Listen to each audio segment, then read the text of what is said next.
Okay, so let's start. After today, again, there will be a 4 days gap. So let us wind up the section that we were studying. The topic that we were discussing was uh, how can we show through our life that we love God? Very difficult to practice, though easy to listen and speak. We saw the topic that we can show that we love God by obeying His commandments. Okay. I will just tell you a short story and after that I'll continue. Okay. There was a person, man of God. His name was Samuel Bringle. Maybe I might have told you earlier. So there is no fault in repeating some of the topics. Okay. After a few classes, we will finish this section and we will start Revelation study. Okay. We will study something about Revelation. So Samuel Bringle, he went to William Booth in UK. William Booth was also a man of God. Okay. He went to William Booth in UK, Salvation Army, and said to him that God has sent me to you. Okay. So one man of God going to another man of God and saying, God has sent me to you. So the other man of God sent Samuel Bringle to his son Charles. Okay. His son Charles. And his son Charles said, okay, if God has sent you to me, I will give you some work if you are happy to do it.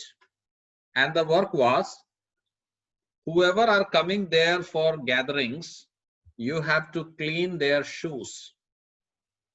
Okay. And the shoes was full of mud. Samuel Bringle thought, what work is this given to me? He wept, he cried, but he continued to do that. Okay. He continued to do that without any problem. He learned the meaning, true meaning of serving the Lord by doing the work which he was doing. Okay. If we are going to a ministry, we will always decide that or always desire that we should be given the pulpit. Isn't it? Somewhere or the other, I should be in limelight. Okay. People should look at me. Either I should be able to sing a song holding the mic, or I should be able to preach. Somewhere or the other, I should be a super boss in that meeting. But we'll seldom think of sitting and listening and learning God's word, isn't it? Maybe this happened with Samuel Bringle also. Samuel Bringle went to the other person, William Booth. He was running Salvation Army, a big mission field. And he said, God has sent me to you. He must have expected maybe a big ministry or something like that. But what did he get? He got that. He got that. Okay. What did he get? He got the time or the chance to polish the shoes. Got it? He got the opportunity to polish the shoes. It was difficult for him in the beginning. But what happened? He continued with it and he learned what do you mean by God's work. Once there was a meeting held for the evangelical people. 25,000 guests were there. The speaker was also called. People were ready. Everybody gathered. But due to some reason, the speaker could not attend that meeting. There was no option. So people asked Samuel Bringle to preach. Remember, there is a time gap. He came there, he polished these shoes, and now a long time he has spent there. It has come for Samuel Bringle to come on the stage and preach. History says that when he started entering the room where the people were sitting, people started crying and repenting from their sins. Even Samuel Bringle did not have to preach. Okay, that means the example that he showed there among the people was of such an influence, okay, that there was no need of even preaching. His presence itself made the people understand their sin, and they cried and repented. That was also a service by a man of God. No shouting, no preaching, no pulpit, no limelight, nothing. But by his presence itself, people understood their sins and repented. Maybe we may say that this is an old story, and in those days people were that much spiritual. Nowadays people have become materialistic. So is it really possible that we can do like this? Yes, it is possible. Bible is the same. Holy Spirit is the same. Okay. I today also read a quotation in which it was written, if you don't understand anything, go to the writer and ask. The writer can explain you what he has written. Who is the writer? We all know that it is Holy Spirit. Men can interpret it in different ways, but Holy Spirit will interpret it in the way that he has written it. That's a very correct thing. Okay. Men will interpret it in different ways, but go to the Holy Spirit and learn. Okay. Spend more time in his presence, and then you will be able to learn better from his life. Okay. Samuel Bringle was a man who was very close to God, and through his public life, he could show what real Christian service means. Okay. And among how many people he got the pulpit? He was the man who went to William Booth only for getting the pulpit, getting some ministry, isn't it? Though he had to polish shoes for a long time, he got a pulpit where 25,000 attendees were there. And see the great miracle. Without his preaching, people started repenting only by his presence. Okay. That was the way that Samuel Bringle placed an example. How do we obey the Lord? Is our life an example before others? Do people find any difference in the way we sit, we stand, we talk, we behave with others? If fault has happened, no problem. Let us start a correction. Let us start to show through our life that is more needed in our life. Okay.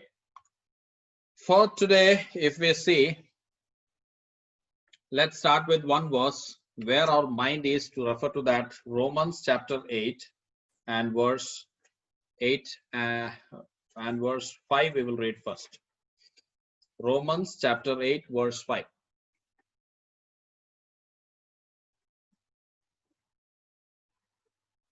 For they that are after the flesh do mind the things of the flesh, but they that are after the Spirit, the things of the Spirit. Okay. Hence you did not get? And Stanley are here. I think they got late to read it. Okay. So what did we read? They that are they that are after the flesh do mind the things of the flesh, but they that are after the Spirit, the things of the Spirit. Okay. If we are running after the flesh and the desires of the flesh, okay. Okay, Abhishek, Chota Abhishek is trying, he's not getting connected. Yes, send a message. Anyway, these problems will keep coming. Let us try as much as possible to attend. Okay. So they that are after the flesh will run after the flesh. Okay, but they that are after the Spirit will run after the Spirit. We usually compare the riches of this world, the materialistic wealth that we have accumulated as a blessing from the Lord. At the same time, we may be a spiritual beggar. Okay. If I go to a place, I find somebody, I heard a sister, she said, see that brother, he was related to me very closely. So that's why she told, see that brother, how blessed they are.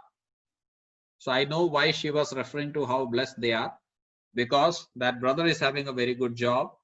His wife is having a very good job. Recently also they purchased some property in Kerala of crores. Okay, of crores. And here the house that they are living in is a very big house, well decorated. Okay. And whenever one meeting is there, that brother will always sit in that side so that his complete hall can be seen. The well decorated curtains, the sofa set, and everything can be seen. So what is the world saying? The world is saying how blessed he is. Which is the parameter I am using to check that he is a blessed man or not? That is the material possessions that he is having. But at the same time, Bible places the standard, how spiritual he is. How much is he spiritually blessed? I don't say that brother is not spiritually blessed. I have no right to say that. Okay. But I want to say one thing very clearly. Maybe materialistically a very poor man will be more spiritually blessed compared to others. Okay. Compared to others. I think it is very important to understand this, that material blessings are not a parameter to judge that a person is blessed by the Lord or not. One person said like this, Satan made Jesus stand at one place and said, fall down and worship me and I will give you everything. You remember that? Fall down and worship and I will give you everything. So there, if Jesus would have fallen down and worshipped, who would have given him the material blessings? God or Satan? Of course, as per the scene, we can understand it will be the Satan who will be giving, isn't it? So gift or the material blessings that one person has can be obtained by both these means. Okay. Of course, if God wants to bless us, he will bless us. There's nothing wrong in that. But maybe the blessings that we have got is not at all from God. It may be from some evil sources also. So seeing those blessings, we can't say whether a person is blessed or not. When I was in India, I went to a place called Darbhanga. Okay. Of course, Suresh is there. PJ John Uncle was there. I was there. And I think nobody else was there. We too went there. And there was a man of God, very olden times when we were small children. We remember he used to come to our place and with a khanjdi and all, he used to sing songs. Na to bal se, na shakti se. He taught us when we were very small children. I still remember. So Uncle wanted to meet him because he was close to him when he was in Bihar. So after several searchings, we reached his house, and in his house, see one example I'm saying, he is not even a brethren. He is not even a brethren. As soon as we went there was a room, a very poor man, a very simple man. He lost many things materialistically. There was a room in which a curtain, a bedsheet type something was on the, what can we say, that is chatai.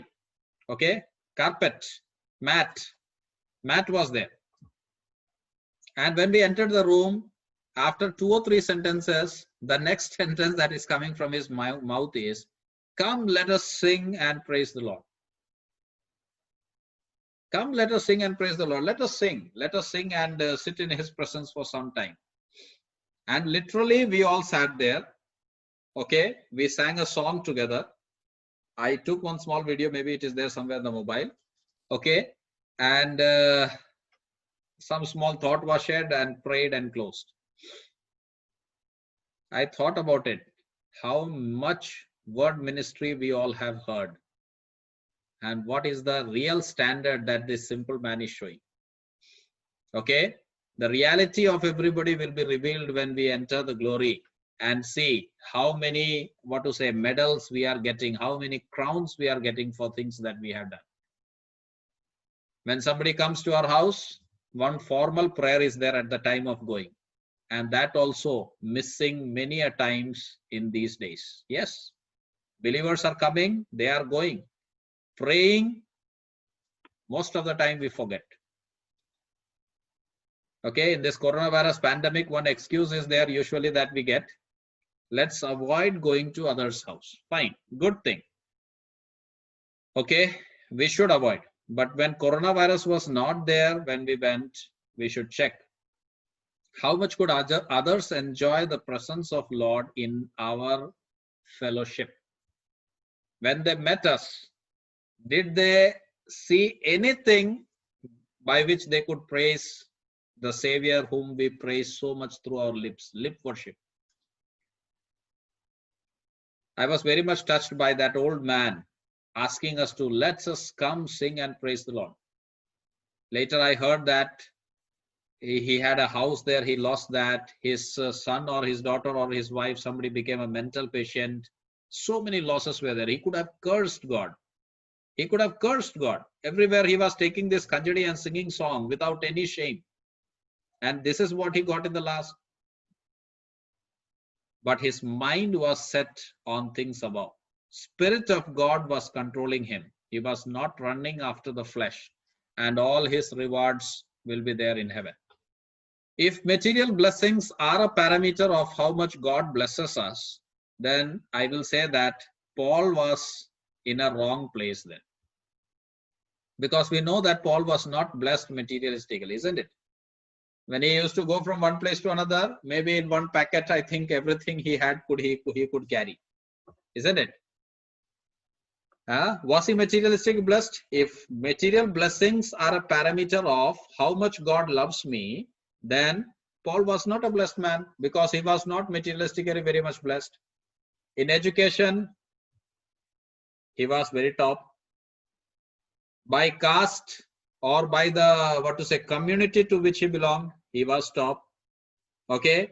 When he started persecuting Christians, he was top in that. When Christ met him, he started converting people. He was very top in that. So many people were blessed by his ministry, and still he was not materialistically blessed.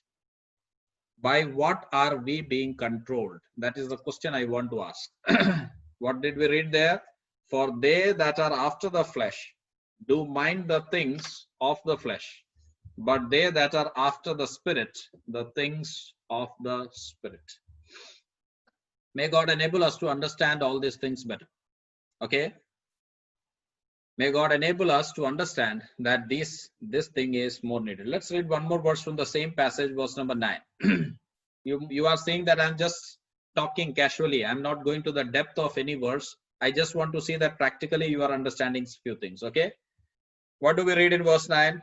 But ye are not in the flesh, but in the Spirit. If so, be that the Spirit of God dwell in you. Now, if any man have not the Spirit of Christ, he is none of his.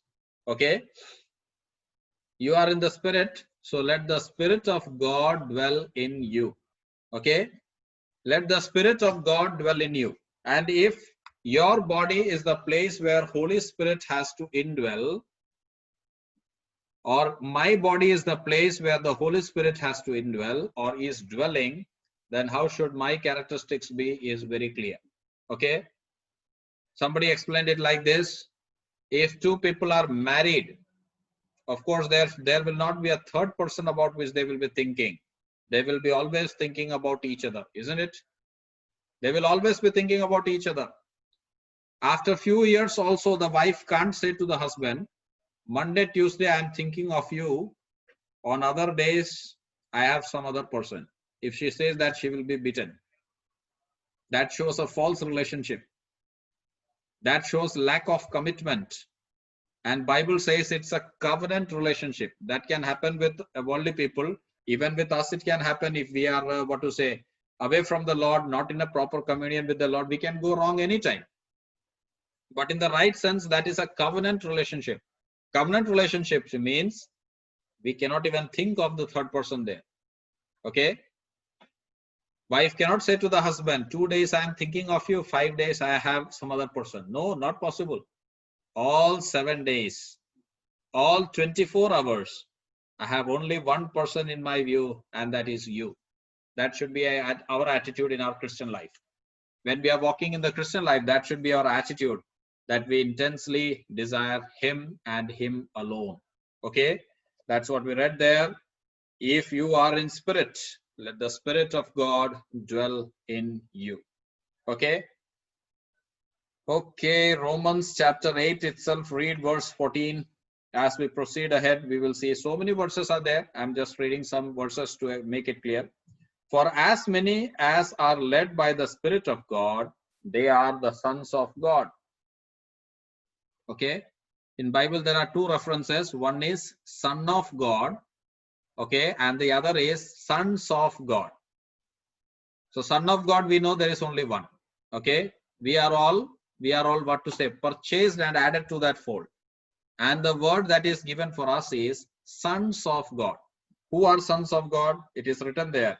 As many as are led by the Spirit of God, they are the sons of God. Okay. Practically, I feel the importance in these days is through our life, let us show that God is our Father. Okay. Let us show through our life that God is our Father. Okay. Eric, if there is no connection problem, you can keep video on. If connection problem is there, you keep video off. Okay. Yeah. So let us show through our life that God is our Father. Okay. Somebody said like this, that your local pastor should not say that you are a good believer. Holy Spirit should confirm you that you are a good believer. Of course, you should have a testimony among others. There is no doubt. But I know that it is, at least I myself can be example that when I sing and when I preach and get down from the stage, there will be so many people to say that, okay, you are a very good preacher, and so many people to praise you. But maybe just a few hours back, I was doing something which I should not do. So though others are saying that I am good, the testimony is wrong, because in reality, that's not what I was doing few hours back, isn't it? That means the Holy Spirit should say that you are right. If that testimony we get, of course, all other testimonies will be, of course, right, isn't it? Maybe we can bluff few people who don't know the reality of our life. There may be a personal area in my life where I am very far away from the Lord. I'm not talking about the past. Future cannot be predicted. I'm only talking about the present time. May God enable us to have a better testimony from the Holy Spirit. Okay. Somebody said that like that, if you are born of God, then can sin come out from you? We never sit with such topics and study, and that's why we take it very lightly. If we sit with it and study, we find time and study, then we will say, no, sin cannot come out from that person. But we don't see sin itself, we see habitual sins coming from our life, isn't it? Sin, sometimes it comes, it's another thing. But even after listening to God's word so many times, we continue in the habitual sin that we have. And that is a very serious area. If we are born of God, of course, we will never continue in sin. Otherwise, the question is very straightforward. We should doubt whether we are born of God or not. May God enable us to understand that. Okay. If two are married, two people are married, somebody asked, can elephant be born? Very clear, 100%. Everybody will say, no, never, elephant cannot be born. How can an elephant be born? If two people are married, one male and one female, how can an elephant be born? Not possible. Then how can sin be born? If I am married to God, if I am having a relationship with true God, if Bible says that I am a son of God, then the question comes, how can then sin be born in my life? May God help us to understand that. Then also we have to remember that if I have taken a polio vaccine, it never means that virus will never come near me. Virus will come. But the only thing is that it will not attack me because I am already protected. Okay. Having polio virus does not mean that the virus will not come. Virus will come. Virus is there in the air. It will come. If today coronavirus vaccine comes and I take that vaccine, what happens? My body develops needed antibodies against the coronavirus. So what will happen? Next time when coronavirus will enter my body, I will not have any illness because of that, because I am already protected from coronavirus. That is vaccine. So we have to understand that if Holy Spirit is really indwelling us, if we are the sons of God, then we will not have much struggle in obeying what God wants through our life. Okay. 1 John 5 verse 4. We will read it. We have 2-3 minutes. Read it, Hans. 1 John 5 verse 4.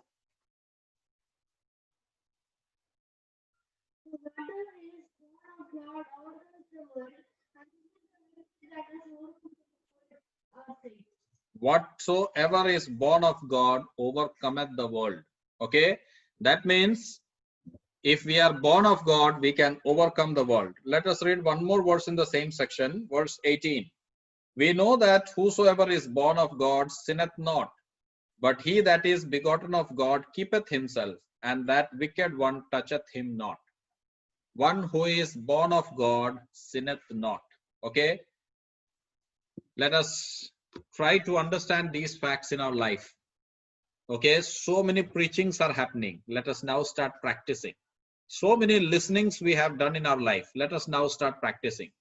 Whichever is the weak area of our life, let us try to find it out. And one thing is very clear. What is that one thing? Till I abide with the stem, I will never be living. I am a vine branch. If this branch is away from the stem, even if this branch wants to be in the living condition, it will never be in the living condition because it is away from the main stem. So we need to abide with him. We need to have a close communion with him. Then only we can show that real living nature through our life. Okay. So personal. Okay, Rick, are you listening? So our personal relationship with our master should improve so that we may be able to show the world true love of Christ. Okay. Somebody has said it in this way. Others can run so many orphanages better than us. Others can run schools better than us. Others can run hospitals better than us. They have much more money maybe, so they can run it better than us. But nobody can love somebody better than us. That is the love that should come out from our life. If Christ's love is there in our life, that is the love that should come from our life. No other person can love Christ, love the world better than us. May God help us to attain that standard and show Christianity through our life. May his name be glorified. Shall we pray and close? Our time is finished. Lord, we thank you for being with us, enabling us to study thy word, Lord. Thank you for blessing us with thy word, Lord, as we are living in this world. Lord, polio vaccine we have taken. Virus will come, but thank you that we are protected. Help us to understand, Lord, that we are sons of God, that your Holy Spirit is indwelling us. Sins can approach us, but we can overcome the world by your power. We pray for the children who couldn't attend today. Commit everyone into your mighty hands, Lord. Help us to sit at thy feet, learn from you, and be better Christians in the days to come. We ask all these things in the name of our Lord and Savior Jesus Christ. Amen. Okay.